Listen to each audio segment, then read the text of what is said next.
안녕하세요 여러분, 세상 들어보기입니다. 오늘은 24년 3월 15일입니다. 자, 금요일이고요. 오늘 국방론 편곡실 하나 골라봤습니다. 최근에 그 K21 보병전투상갑차 대문사진에서 보신 거, 이거가 이제 추가 양산 뭐 한 100대 이상, 100에서 150대 정도 되는 것 같은데, 그 결정이 이제 사실은 시작이 된 지는 한 22년 됐고, 확정이 된 게 23년 말 24년부터 생산한다. 그러면서 정보들이 좀 흘러나오는 것 같아요. 그래서 어떤 사양이 어떻게 되느냐, 이런 이야기들이 나오는데, 저는 오늘 그 중에서 확실시 되는 것인 현궁 대전차 미사일, 이제 보병들이 가지고 다니는 거, 그걸 장착한다는 것은 거의 확실한 것으로 보이거든요.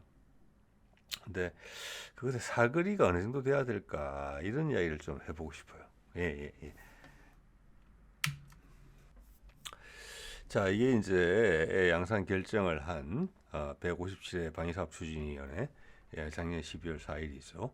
4차 양산 계획안을 심의 의결했다. 이렇게 돼 있고, 2024년부터 금년부터 28년 4년 동안 총 사업비 7,800억을 들였다. 자, 사실은 이거 하나만 보셔도 대부분의 중요한 사실들을 다 알 수가 있습니다. 또 하나 이제 군에서 이런 이제 결정을 하고 보도를 할 때 세부 사항을 사실 알려주지는 않아요. 근데 그걸 이제 쭉 지켜보신 분들이라면, 그들이 단순하게 말을 하는 것을 통해서 내부 사정을 조금 더 깊이, 우리가 이제 판단할 수 있는 거죠. 여기 보면 이제 키워드가 뭐냐면은, 이게 이제 4차 양산으로 지금 알려져 있고, 기존에 한 470대 정도가 있는 것으로 되어 있어요. 자, 이렇게 한번 잘 생각해 보세요. 이 뭐 세상 돌아보기 채널은 어떻게 보면 뭐 국방 엔터테인먼트 채널이라기보다는 우리가 국방에 대한 어떤 식견을 도모하는 거잖아요. 이해력을 넓히고, 또 한마디만 듣더라도 상황이 이런 거구나라는 걸 파악할 수 있는 힘을 기르는 것이고, 또 최악의 외교적인 이벤트가 전쟁이라는 거잖아요. 그것은 뭐 슬프지만 우리 인류가 한동안은 계속 가지고 가야 될 숙명 같은 것이고, 그래서 그런 거에 대한 어떤 판세, 그리고 기술적 부분들, 그리고 향후 어떻게 갈 것인가, 그리고 우리의 스스로 힘에 대한 평가죠. 기본적으로는, 그죠? 그래서 우리가 겨룰만 한가, 고개를 숙여야 되는가, 아니면 우리가 가슴을 딱 벌리고 하고 싶은 이야기를 할 수 있는 상황인가, 이런 것들을 판단하고자 하는 것이잖아요. 그죠? 자, 볼게요. 그런 관점에서, 자, 4차 생산 사업인데 여러 가지가 있습니다. 기동군단 개편 완성이라는 이야기가 있어요. 개편 완성.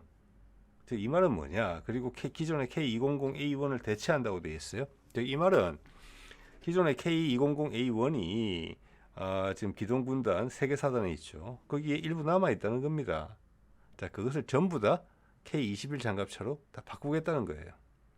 그래서 기동군단의 전력을 더 강화하겠다는 거예요. K21 장갑차가 K200 계열보다는 훨씬 나은 장갑차니까. 그러면 K200 장갑차는 뭐 다 버리냐? 절대 아니겠죠. 각 군단에 있는 기갑 예단으로 가겠죠. 개량을 한 다음에. 자, 요거 일단 알 수 있어요. 개편 완성이라는 표현을 썼거든요. 자, 금액을 고려하면 이번에 추가로 생산하는 게 한 120대 정도 되는 거고, 기존에 470대 정도가 있으니까 합하면 600대 가까이 돼요. 자, 그 말은 기존에 우리 7기동군단에 3개 사단이 있는데, 기동사단이 각각 한 평균이죠, 평균. 근데 사단마다 좀 특징이 있기 다르더라고요, 보니까. 한 200대 정도의 장갑차들이 배치가 된다. 이런 전력에 대한 우리가 이해를 갖게 되고, 거기에 들어가는 기동화된 보병들의 숫자가 어느 정도 되느냐, 이런 것도 우리가 거꾸로 알 수 있어요. 그리고 동시에 120대 정도의 K200 장갑차가 보병 사단으로 풀리겠구나, 이것도 알게 되죠. 네. 자, 뭐 전차도 마찬가지로 그런 식으로 역추적을 할 수가 있습니다.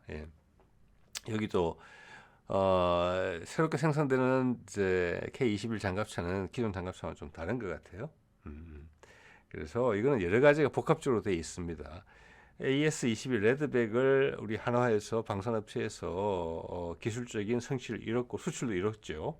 이제는 우리 방산 산업에 있어서 수출은 상당히 중요한 영역이 됐어요. 그죠? 그래서 국내적인 여건만 고려하기보다는 국내적인 요건 더하기 세계적인 추세를 맞춰야 돼요. 그것도 실제적으로 전쟁에서 이길 수 있는 방향으로. 그래야지 무기는 팔리는 거니까 가격은 합리적으로 유지하고. 자, 수출이 잘 되면은 국내 방산업체가 국내 물량이 없더라도 계속 생산을 할 수 있어요. 최고의 기술에 대한 욕구도 계속 개발 욕구도 생겨요. 그리고 우리는 최신 제품을 저렴한 가격에 살 수 있다. 기존처럼. 자, 이런 부분이 있기 때문에 이번 4차 생산 분량은 기존 3차와는 다르게 AS 레드백, AS21 레드백에 들어가는 새로운 기술을 많이 차용했다. 좀 전에 말씀드린 여러 가지를 다 충족시키기 위해서 우리 군 전략 강화, 해외 수출 이런 거죠. 예. 그 핵심은 뭐냐? 장갑차 대비 작전 속도가 향상이 되고 화력 및 방호력이 강화되어 요거거든요. 자, 그러면 이제 가장 기본적인 것부터 생각을 해볼게요. 화력 및 방호력이 강화된다. 일단 방호력이라 그러면 장갑이 뭐 어떤 종류의 장갑이 들어가든지 간에 장갑이 강화된다는 거예요. 그럼 무게가 무거워진다는 거거든요. 예. 그러면 기존에 25톤인데 26톤 정도로 묶여 있는 게 수상 항해를 위해서 묶여 있는 거거든요. 그게 자, 그것을 포기했다는 이야기가 그래서 나오는 겁니다. 자, 그거는 자주 도하 장비 생산되기 시작했죠. 그걸로 넘어간다.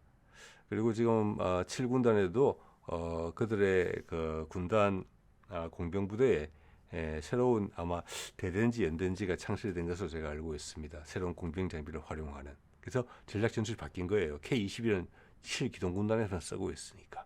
자, 그게 각 단차에 있어 가지고의 수상 능력을 빼더라도 큰 전력의 차이가 없고 오히려 화력과 방호력을 강화함으로써 오는 이득이 더 크다. 그게 기술의 발전으로 가능하게 됐다. 그 다주도화 장비도 독일 기술을 가지고 들어와서 기술 이전을 받아서 우리가 생산하는 거거든요. 그래서 그 말이 된 것이고 화력이 강화된다는 것은 지금 40mm CTA4 탄도 내장형 탄을 쓰는 포로 바뀌게 되고 그러면 무게가 훨씬 줄어요. 30mm급으로 줄어요. 무게도 줄고 부피도 줄어요. 그럼 포탑도 줄어들 수 있고요. 탄도 기본적으로는 작아지고 더 많은 탄을 넣을 수가 있어요. 그래서 화력 강화한 부분은 그 부분인 거고 그건 예상이 됐던 부분이고 또 하나는 이야기는 작전 속도가 향상이 됐다는 이야기가 있어요. 이것은 무게가 무거워졌는데 작전 속도가 향상이 됐다? 물론 포탑이 작아지면서 그리고 포가 작아지면서 무게를 감소하는 부분이 있겠지만 장갑을 늘린다는 것은 기본적으로 무게를 늘린다는 거거든요. 그리고 수상 항행을 포기하는 것은 분명해 보이기 때문에 30톤이 넘어갈 수가 있어요. 물론 여러 군데서 줄일 수 있는 부분도 있지만 뭐 궤도도 고무궤도 쓰고 해가지고 기본적으로 늘어난다고 봐야 돼요. 무게 증가가 최소화된다고 봐야지 이걸 아끼기 위해서 뭐 방호력을 적당히 높이겠다 이런 건 아닌 것 같거든요. 방호력은 확실히 올린다로 보여지잖아요. 그래서 비활성 반응 장갑, 폭발 반응 장갑 말고 그런 것들도 이미 개발이 된 것으로 보이기 때문에 예. 자, 그런 게 최초 적용되는 장갑차가 될 것 같아요. 자, 그럼 무게 증가분에 비해서 또 최고의 방호력을 보장한다 이런 것도 되고 자, 어쨌거나 무게가 늘었다 30톤 만에 넘는다 기존 25톤에서 그러면 엔진이 강화돼야 돼요. 그러지 않으면 작전 속도가 향상될 수가 없거든요. 그래서 외신들 같은 걸 봤을 때 우리가 지금 장갑 차량에 들어가는 기갑 엔진들을 전부 다 한번 손을 다 봤어요. 시리즈를 쭉. 그래서 지금은 700마력대 엔진인데 아마 800마력대 엔진이 들어가지 않을까 이런 보도가 해외에서 나오고 있거든요. 예. 자, 사업은 이제 그게 이제 얼추 이제 진짜 그런 데서 말씀을 드린 거고 24년에서 28년 사업비 7,800억인데 제가 지난번에 K21 죄송합니다. KF21 그거 생산 대수가 왔다 갔다 했던 부분이 있었죠. 그것은 이제 F-35를 위시해서 F-15에 비싼 돈을 주고 하는 그 성능 개량 이런 거에 들어가는 비용을 여기서 각출하기 위해서 그런 일을 한 것 같다는 추정을 말씀드렸었는데 그 중에 제가 예 하나로 사용했던 게 이겁니다. 22년 4월 26일에 사업 추진 기본 전략안을 만들었을 때 사업 기간이 23년부터 27년, 즉 사업 기간이 1년 늦어졌고 1년 만에, 1년 반 만에 사업비도 8,300억에서 줄었어요. 한 500억 정도. 자, 이런 것들이 여러 군데서 벌어졌을 가능성이 크다라고 제가 그때 의심을 했던 부분이 있습니다. 예, 그래서 그런 말씀 한번 드려봅니다. 그래서 K2 전차의 추가 양산 같은 부분에서 차이가 좀 있는 것처럼 느껴지거든요. 그리고 국방 R&D 부분에서 특히 중소기업이 참여하는 부분에서 좀 그런 게 있지 않나 이런 제가 우려를 말씀드린 바가 있어요. 예.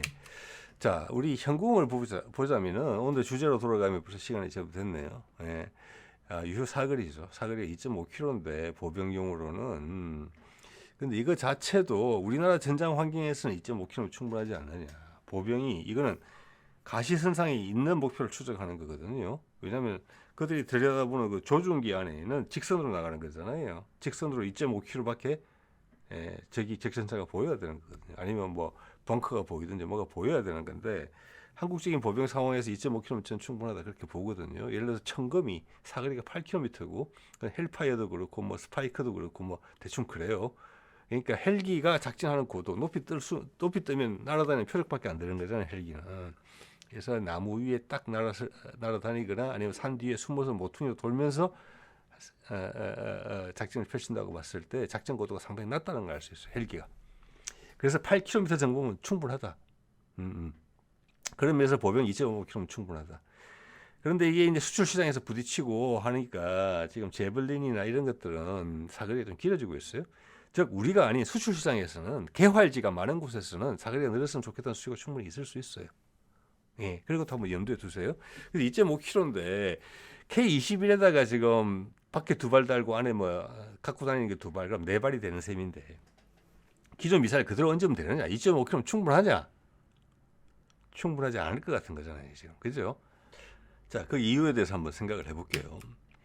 자, 이게 북한이 이제 2010년부터 보유하기 시작한 성군호라는 거고, 여기 보면 이제 북한도 125mm 활강포를 본격적으로 쓰기 시작했어요. 2A46라는 거, 2A46이라는 활강포를 쓰는데, 저거는 그냥 러시아에서 그냥 기본적으로 쓰는 겁니다. T90부터 뭐 T72부터 T90까지 쓰는 거예요.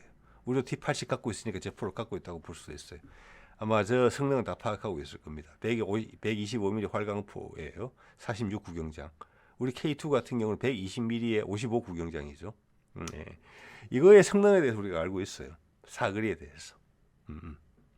자, 그러면 우리가 기동사단에 K21이 있는데 거기 현궁을 장착하는 가장 큰 목적은 전차의 사거리 밖에서 이 전차를 타격할 수 있다.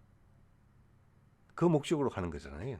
어차피 40mm 포를 가지고 전차를 뭐 장거리에서 요격하기는 어렵잖아요. 뭐 근거리도 마찬가지지만 정면 같은 경우는 그렇죠. 가장 핵심인 이유가 전차가 직사로 쏘잖아요. 전차는 직사 사거리 바깥에서 상대방을 요격할 수 있으면 돼요. 내가 매복을 했든 아니면 공세적 정찰을 활동하고 있든 그죠. 그게 제일 유리한 거죠. 우리가 K9 자주포의 사거리를 계속 늘리는 이유가 뭡니까? 상대방 포병보다 사거리 바깥에서 그들을 타격할 수 있기 위해서 그렇게 하는 거잖아요. 전체가 똑같은 거죠. 근데 기존에 2.5km가 충분하겠느냐? 그러려면은 저 125mm 북한이 보유하고 있는 125mm 포의 유효 사거리를 보면 돼요. 그거는 러시아도 다 가지고 있는 포니까 자료가 어디 있겠죠. 한번 볼게요. 자, 이런 위키피디아에 나온 자료입니다. 예, 좀 전에 보신 포에 125mm 활강포죠. 활강포 재원인데 여기 보면 유효 사거리가 어떻게 되어 있느냐? 철갑탄이나 성형자격탄 같은 경우는 3km로 되어 있어요. 예, 그리고 그냥 고폭탄 같은 경우는 4km다. 예, 자, 고폭탄까지 포함하면은 4km보다는 멀리 있어야 돼요. K21이 장갑차가 저게 저기 북한의 주력 전차랑 맞닥뜨린다고 봤을 때, 그렇죠? 근데 기존의 사거리는 최대 사거리가 2.5km란 말이에요. 그래 되면 저게 철갑탄이나 승용자격탄을 맞게 돼요. 아시다시피 미사일은 날아가는데 시간이 많이 걸립니다. 한참. 상대방이 자기한테 날라오는 미사일을 감지하고 나한테 포를 돌려서 쏘면 내가 먼저 맞을 수도 있는 속도예요. 그래서 이것은 당연히 우리가 K21용 현궁을 요구할 때는 사거리가 4km 돼야 될 것이다. 이걸 알 수 있어요. 이걸. 자, 그러면 서방권에 있는 모든 대전차 미사일 이런 용도는 같은 목적을 가지고 있을 거예요. 왜냐? 상대하는 적은 전부 다 이 포를 가지고 있거든요. 이 125mm 활강포를. 예, 그러면 해외의 유사한 무기 체계는 어느 정도 사거리를 갖고 있겠느냐? 이걸 비교해 보면 한번 교차 검증이 돼요. 이걸로 봐서는 지금 4km 넘어야 될 것 같잖아요. 그죠? 예, 예. 심지어 내가 매복을 하더라도 상대방한테 들킬 확률이 있죠. 요즘 드론도 있고 뭐 별게 다 있지 않습니까? 그래서 기본적으로는 4km 이상은 돼야 된다는 게 이 데이터가 말해주는 거예요. 목숨을 걸고 적의 사거리 내에서 정면 승부를 하는 것보다는 적의 사거리 밖에서 쏘고 상대방이 살아남은 애들이 있으면 나는 계속 뒤로 물러서면서 그 사정거리 바깥에 머무르면서 계속 타격을 하고 싶겠죠. 예, 그겁니다. 기본적으로는. 예. 자, 이거는 우리 이제 레드백이 이제 스파이크 LR2 저기를 발사하는 모습이고, 이것은 아마 지금 호주에 수출되는 그 세팅인 것 같아요. 포탑도 그때 아마 이스라엘의 기술 지혜를 받은 호주 포탑인가 그럴 거예요. 이스라엘 제품이라고 보면 돼요. 그래서 사통 장치, 사격 통제 장치도 이스라엘제고, 그렇기 때문에 또 이스라엘제 미사일이 들어갔다. 이렇게 생각할 수 있습니다. 또 현국은 이렇게 할 준비가 안 돼 있을 거. 왜? 좀 전에 말씀드린 것처럼 벌써 느낌이 오잖아요. 기존의 보병용 미사일을 그냥 소형 전술 장갑차에 올리듯이 장갑차에 올리는 게 아니다. 이걸 우리가 이제 느낌이 왔으니까요. 스파이크 LR2는 LR형의 사거리 연장형이에요. 그래서 기존의 LR은 롱 레인지 같은데 그것도 4km였어요. LR2로 오면서 유효 사거리가 5.5km로 늘어났어요. 예. 미국의 제블린도 사거리가 늘어났죠. 2.5km에서 4km. 차에서 좀 더 멀리 볼 수 있는 관측 장비를 가진, 사통 장치를 가진 장치에서는 한 5km까지 사거리가 늘어나는 것 같아요. 자, 이 사거리가 늘어나는 추세예요. 자, 이게 4에서 5.5km로 늘었다? 필요가 있으니까 늘었겠죠. 이것은 적의 전차포의 직사거리에서 벗어났다. 이겁니다. 그렇기 때문에 이제는 우리가 거의 확신할 수가 있는 거죠. 현궁 2.5km짜리를 여기 그냥 달 수는 없구나. 그죠? 그리고 사통 장치랑 연동이 돼야 돼요. 내 미사일을 더 뭐 크기를 크게 해서 로켓 연료만 많이 넣으면 되는 게 아니라 내가 적을 찾는, 그리고 락곤을 할 수 있는 뭐 적외선 추적 장비나 그 안에 있는 카메라 장비들이 성능이 좋아져야 된다. 네. 보통 광학 장비가 성능이 좋아지려면 크기가 커지고 무거워지고 엄청 비싸진다. 그리고 보병이 들고 다닐 때는 보병이 들고 다니는 무게의 한계가 또 있다. 그렇지만 기술은 계속 발전하고 있다. 옛날에 냉각형 CCD라고 그래서 적외선 감지 센서가 이제는 비냉각형으로도 충분히 가능하다. 즉 그것은 크기가 작아지고 무게도 가벼워진다. 값도 싸진다. 예, 그래서 그런 기술 추세가, 그 기술 발전이 빠른 부분이에요. 그 부분은 지금. 예, 우리도 옛날 코로나 때 어디 가면 전부 다 비냉각형 적외선 감지 장치가 우리 체온을 측정하고 그랬잖아요. 기술은 빨리 좋아지고 있고 우리나라 기술도 많이 좋아지고 있어요. 자, 그런 것들이 반영이 되고 있어요. 그래서 당연히 이런 장갑차에 장착된 그 사격 통제 장치는 광학 성능이 보병이 들고 다니는 것보다는 당연히 좋겠죠. 그렇지만 이제 K21의 통상적인 교전 거리를 생각했을 때 40mm 포에 거기에 맞게 또 디자인이 되어 있지 않겠습니까? 과연 이게 지금 보시는 스파이크 LR처럼 4km나 5km 정도까지 될까? 제가 봐서 그 정도 안 될 가능성이 높다고 보거든요. 자, 그러면 현궁을 여기 사용하기 위해서는 일단 사거리가 길어져야 되는 부분이 있고, 자, 그럼 미사일의 사거리를 늘려야 되는 부분에 대해서 고민을 해봐야 될 것이고, 사통장치의 탐지거리나 락공거리도 늘어나야 될 것이다. 자, 미사일의 사거리를 늘리기 위해서는 기본적으로는 기존의 미사일을 크게 하면 된다. 내지는 연료의 특성을, 로켓 연료의 특성을 바꾸면 된다. 즉 속도를 줄이고 장거리를 갈 수 있게 하자. 그러면 타격 효과가 좀 감면될 수 있다. 날아가는 시간이 길면 상대방 회피할 시간도 길어지고 반격할 시간도 길어지기 때문에, 그래서 그거는 잘 선택하지는 않을 것 같다. 그럼 기본적으로 현재의 그 현궁의 최고 속도가 마하 1.7 정도 되는 것으로 국군 자료에 나와 있는데, 국방부 자료에 그것을 희생시키지는 않을 것 같다. 추세에 맞지가 않다. 그러면 로켓이 커져야 되냐? 미사일이 커져야 되냐? 그렇게 되면은 새로운 미사일이 되는 거다. 생산 시스템도 두 개가 돼야 된다. 이런 부분들이 좀 있고 그런 부분을 좀 논해 보려고 하는 것이죠. 그리고 사통 장치도 늘어나야 될 가능성이 높다. 그 시스템이 서로 뭐 연동되는 것은 당연한 것이고. 예, 예. 자, 한번 볼게요. 자, 그 전에 우리 스파이크 미사일의 시리즈를 한번 보면은 우리가 갖추고 있는, 우리보다 앞서갔거든요. 그들이 먼저 갖고 다양한 시리즈가 있는 걸 봤을 때 이것은 되게 성공적인 미사일이고, 서방권, 뭐 러시아권을 포함해서 가장 앞서간 시스템이다. 그래서 그를 따르는 많은 시스템들이 이것을 본보기로 삼았다. 이걸 금방 느낄 수 있습니다. 그러니까 우리도 그랬던 것 같거든요. 이거 먼저 한번 볼게요. 우리가 지금 개발했거나 개발 중인 미사일 시스템이 크게 이걸 참고한 것으로 보여요. 자, 사거리에 따라서 네 가지 종류가 있는데 가장 긴 것은 30km 스파이크 NLOS죠. NLOS는 그러니까 가시권에 없더라도 사격이 가능하다는 겁니다. 즉 나는 숨어서 미사일을 발사하고 미사일이 스스로 찾을 수 있어요. 이건 또 유선 링크가 돼 있거든요. 데이터 링크가. 그래서 대략의 위치를 보고 제 3자가 나한테 준 좌표를 보고 발사할 수 있어요. INS로 관성항법으로 그 근처에 가서 그들의 화면에 잡힌 걸 나한테 전송해 줄 수가 있어요. 물론 자기가 판단 성공할 수 있어요. 우리가 선택해 줄 수 있고 아마 자기가 자동으로 선택을 하게 하면 여러 발을 동시에 타격할 수 있을 거예요. 이것도 상당히 큰 차이가 있어요. 예, 예. 왜냐하면 기존 헬파이어 시스템 같은 경우는 맞을 때까지 최장 사거리면 몇십 초간 내가 기다려야 되거든요. 그 다음에 그것도 NLOS가 아니니까 가시선 상에서 적에게 노출된 상태에서 발사를 하고 유도를 해야 되니까 몇십 초 만에 한 발씩 상대방이 가만 안 있겠죠. 예, 그래서 이 NLOS 기능이 들어간 거와 헬파이어급은 세대가 다른 것입니다. 자, 그런데 이거는 이제 30km 정도의 사거리로 나오죠. 무게가 71kg이나 되기 때문에 웬만한 헬기 장착하기 어려워요. 그래서 이건 지상 발사용으로 되어 있고 우리도 해병대 서북도서에서 쓰고 있죠. 그다음 헬기용으로 나오는 것은 스파이크 ER이에요. 자, 이거는 NLOS 기능 없다고 봐야 돼요. 이거는 직선 미사일이에요. 예, 예, 직선 미사일이고 무게도 34kg, 절반밖에 안 되죠. 사거리 8km. 자, 이거는 보통 소형 무장 헬기 내지는 공격 헬기가 높은 고도에서 떠서 공격하지 않습니다. 시야를 많이 확보할 수가 없어요. 왜냐? 나는 느리기 때문에 상대방한테 먹잇감밖에 안 돼요.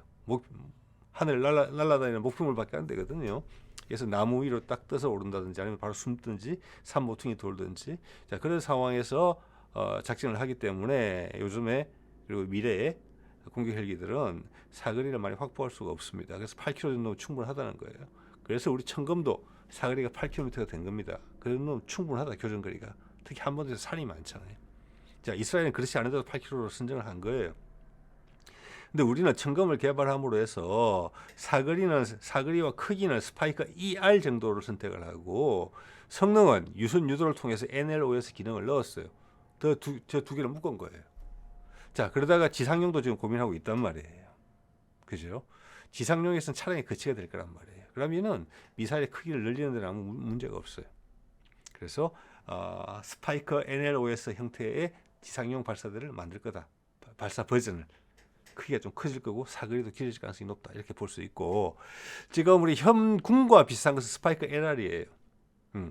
요거는 보병이 들고 다니는 거, 그리고 장갑차나 소형 전술차에 장착하는 거. 요거 우리 현군에 대응하는 거고, 스파이크 SR은 보병들이 직접 들고 다니는 거예요. 훨씬 더 가볍죠. 사거리 1.5km죠. 예, 9.8kg이죠. 많이 작죠. 요거는 우리가 지금 개발을 본격화하고 있는 중대급 로켓. 지금 한화하고 어디죠? 그 풍산하고 경쟁하고 있죠. 한화는 일회용, 풍산은 다회용. 거기에 대응하는 무기체계예요. 우리 개발진 이걸 많이 참고했으면 금방 알 수 있습니다. 예.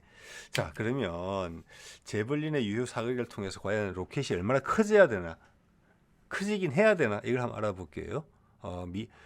보병이 휴대하는 대전차 미사일의 사거리 제한 요인이 뭐냐, 이것을 파악하자는 것입니다. 자, 그 제벌린은 나온 지 제법 됐어요. 예. 처음에 나왔을 때 사거리가 2.5km, 우리 현군과 같았고, 최근에는 4km까지 늘었다고 돼 있어요. 여기 보면은 또 묘한 게 차량에서 쏘면 4.75km가 나와요.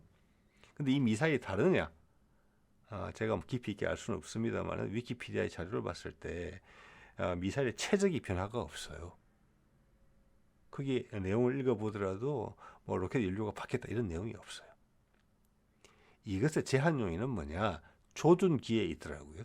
제가 파악하기로는 조준기. 미사일은 2.5km에서 5km까지 날아갈 수 있어요. 연료가 충분해요. 대신 조준기가 조준이 안 된다는 겁니다. 초기형은 2.5km 이상은. 그래서 그건 옛날이기 때문에 이 부분에 있어서 아까도 말씀드렸지만 기술 발전이 엄청나게 빠른 부분이거든요. 특히 그 적외선 CCD 같은 부분에서 가격도 싸지고 성능이 더 좋아지고 작아진단 말이에요. 그걸 반영해서 새로 만든 게 가벼운 조준기를 만들었고 저게 한 2020년부터 아마 배치가 된 것 같아요. 자료로 보건데 그러면서 사거리가 4km 늘어난 거예요. 조준이 4km까지 가능하다는 거예요. 저희는 분명히 제한 요인이 있어요. 우리 같은 경우는 조준기가 5kg 돼 있어요. 그러니까 배터리 같은 거 들어가고 그러면 6kg 정도 될지 몰라요. 배터리 이런 거 아시죠? 무거운 거. 그래서 그 배터리 기술도 계속 좋아지잖아요. 무게 차지하는 비중 큽니다. 그 한계가 있을 거예요. 그 한계치를 최대한 늘리니까 4kg. 대신 차량에서 거치할 때는 차량의 조준기는 더 커질 수 있죠. 렌즈가 더 커도 되고 배터리가 더 무거운 걸 달려도 되고 더 멀리 볼 수 있는 걸 넣을 수 있는 거예요. 자, 렌즈라는 것이 멀리 보게 되면 구경이 커지는 거 여러분 다 아시죠? 그럼 무거워지고 비싸지잖아요. 자, 이걸 통해서 확인할 수 있는 것은 제벌린의 경우에는 미사일을 어떻게 손댈 필요가 없다. 조준기의 문제다. 미사일은 5km까지 그냥 날아간다.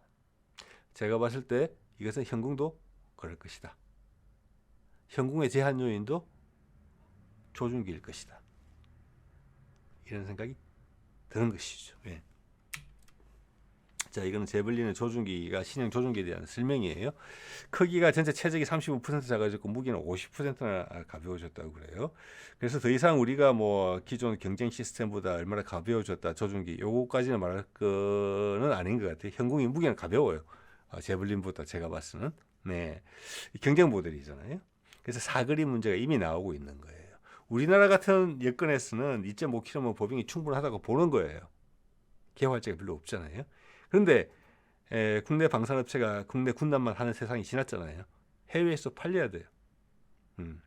자, 해외에서 팔리려면은 전쟁의 여건은 다양하고 개발자가 많은 곳이 많아요. 거기서는 더 장사하는 거리를 요구하는 거예요. 그러면 거기도 부응하겠다는 필요를 LIG가 느끼고 있단 말이에요. 그리고 K-21 장갑차용으로 장사정거리가 필요하고, 예. 자, 그렇게 되면 미사일을 새로 개발하는 게 아니라 물론 거기에 들어가는 센서를 좀 손대야 될지는 모르겠습니다만은 그거는 기존에도 냉각식 센서이기 때문에 상당히 정밀하다고 봅니다. 그래서 핵심은 조준기다. 예, 조준기라고 보는데 그 조준기를 개선한다는 의미일 수가 있다라는 거죠. 미사일에 손을 대는 게 아니라. 예. 자, 아까도 말씀드렸지만 이 기술에 있어서 우리도 지금 선진국이라 해봤자 좀 미국이죠. 미국 수준에 그 육박한 것으로 지금 파악이 돼요. 이미 몇 년 전에. 예. 자, 그리고 두 번째는 이거죠. 지금 이제 K-21의 사수 조준경과 차장 조준경인데 여기에 당연히 이제 현궁을 장착하게 되면은 현궁의 조준경이 필요가 없는 거예요. 이 조준 연동 시스템에 연동이 되면 돼요. 그죠? 예, 현궁이나 초이스만 넣으면 되고 여기 이미 적외선 센서 같은 게 다 들어있기 때문에 레이저 그리 측정기도 있고 CCD도 카메라 형상 감지기도 있고 하기 때문에 그렇지만 40mm 포의 교전 거리를 봤을 때 천궁의 사거리가 4에서 5.5km 늘어난다. 제가 봤을 때 5.5km까지 늘리려고 생각할 수 있어요. 왜냐? 스파이크 미사일이랑 경쟁을 해야 되니까 바깥에서. 그리고 우리 K-21로 장갑차를 팔아야 될 거니까. 거기에서 스펙이 밀리고 싶은 생각이 전혀 없을 거예요. 국내에서는 필요가 없다 하더라도 5.5km 하고 싶을 거예요.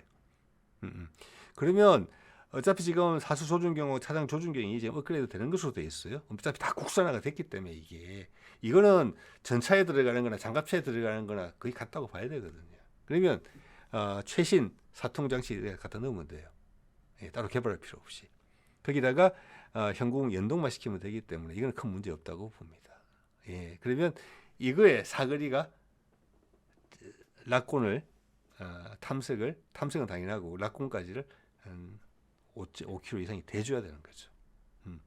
근데 이미 우리 무인기들에 봤을 때 무인기들에 들어가는 그 EOIR 시스템이 이미 뭐 몇십 킬로까지 보는 거는 일반화돼 있단 말이에요. 정찰 무인기 우리 지금 뛰어서 날아다니고 있잖아요. 문제는 그것을 얼마나 크기를 작게 해서 여기 들어가게 만드느냐인데 크기도 거의 문제 없다고 봅니다. 여기는 기술 발전이 되게 빠른 부분이고 국내 업체가 잘하는 부분이에요. 그래서 사거리를 업계 최장 사거리인 스파이크 LR2에 맞추고 미사일 가격이 이미 훨씬 저렴하고 우리가 사통장치 이런 부분의 가격도 다운시켜서 가격 경쟁력으로 가성비로 밀어붙인다. 그런 생각이 충분히 들 것 같고 방사청도 동의가 되는 부분이라고 봅니다. 그래서 이거는 반드시 교체가 될 것이다 이번에 이런 생각이 드는 거죠.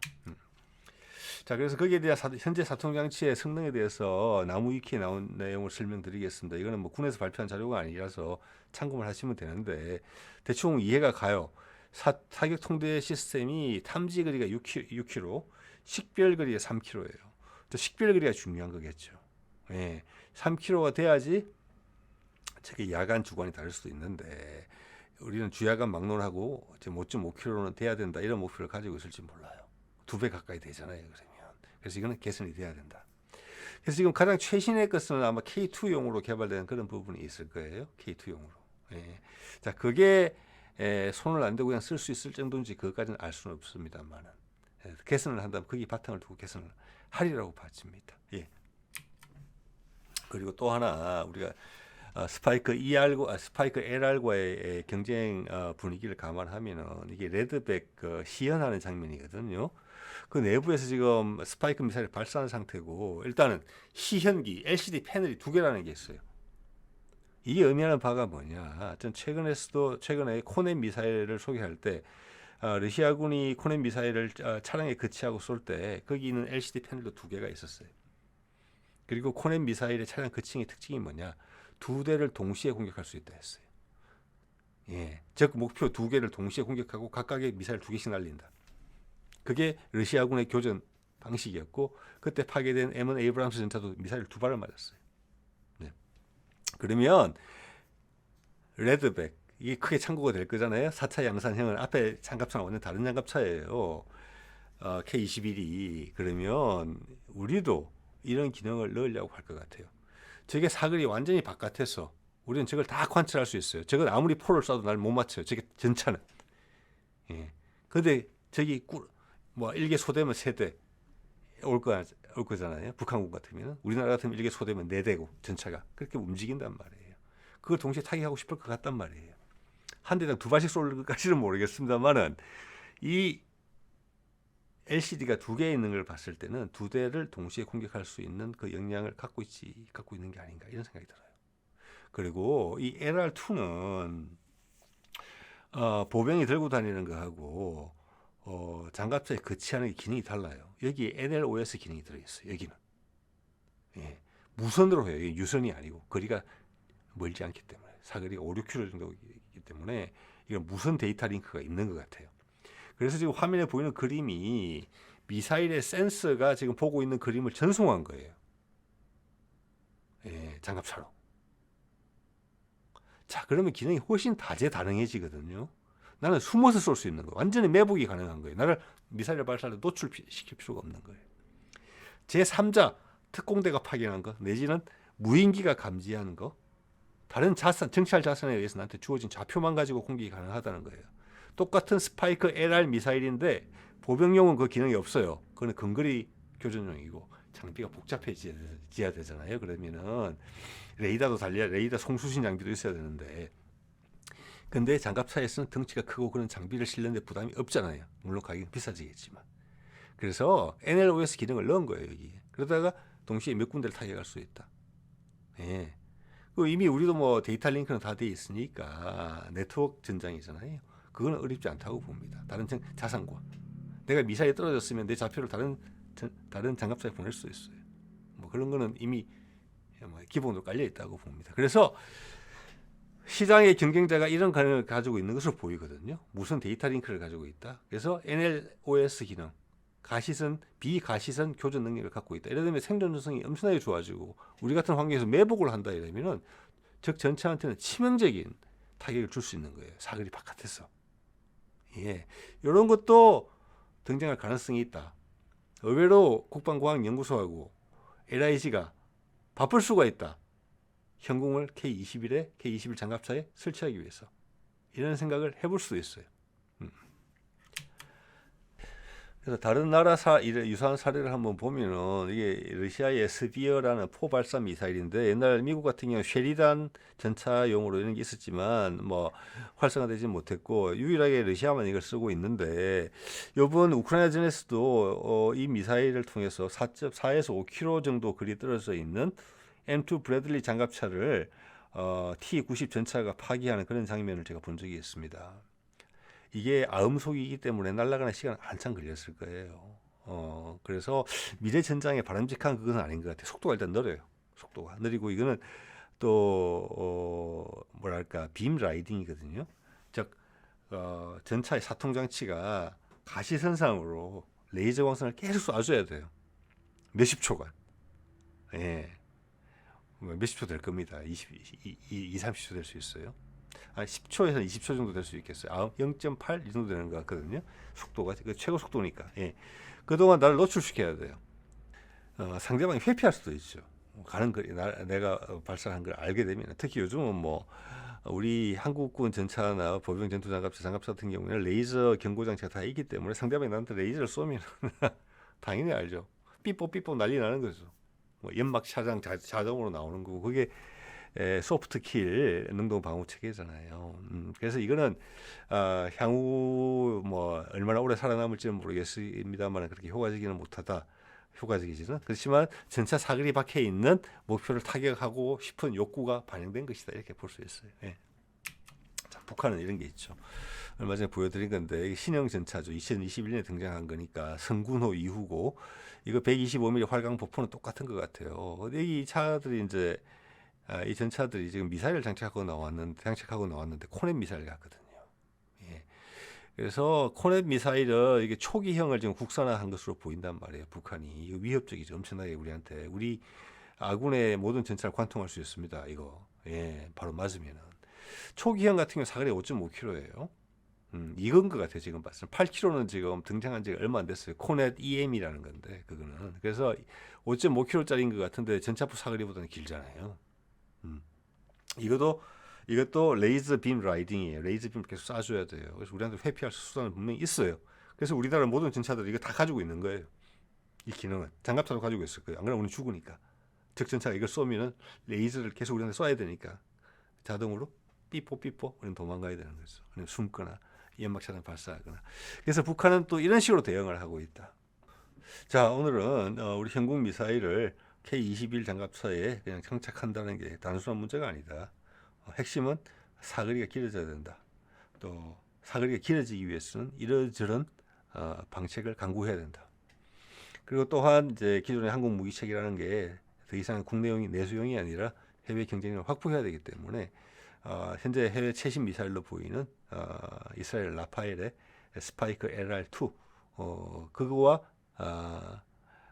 동등 이상의 성능을 낼 것을 목표로 삼지 않겠느냐 이런 생각을 좀 말씀드려봤습니다. 네.